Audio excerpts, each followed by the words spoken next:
The issue is, let's say you wanted to advertise a cryptocurrency that went up. So when those ads went out on in the UK and those wrap taxis, it said that the hex price went up 11,000%. Can you imagine you saw that ad? Scam, scam. Oh yeah, scam. It's up 1,000,000% now. 1,000,000.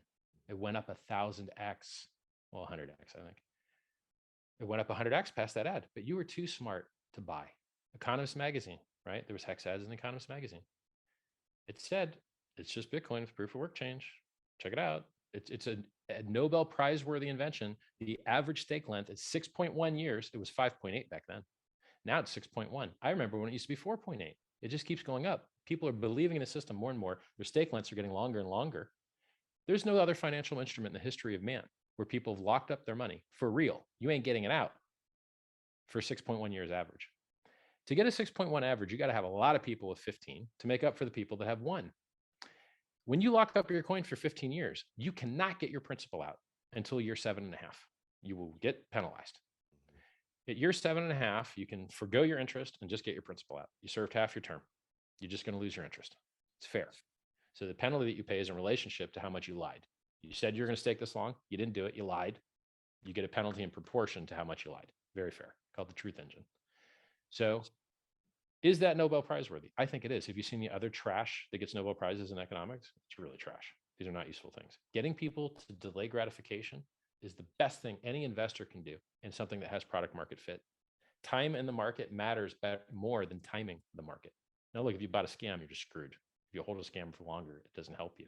But if you have something that's product market fit, Bitcoin, Ethereum, Hex, some other things. Sadly, even Dogecoin has product market fit. Apparently, this coin that no one does any development on, that's a fork of a fork.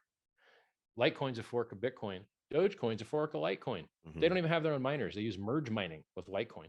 If people stop mining Litecoin, Doge stops getting mining. It's hilarious to me. It's just wild to me how silly all these things are. So how many people got to ride up the 6.9 million X price increase from a penny to $69,000 of Bitcoin? Nobody, because they all thought they were smart, selling at a double, triple, quadruple, 10X, 100X, 1000X. They didn't get to ride the 6.9 million X. But if some of them could have locked up their coins and made interest without having to take counterparty risk, you want to make interest on your Bitcoin?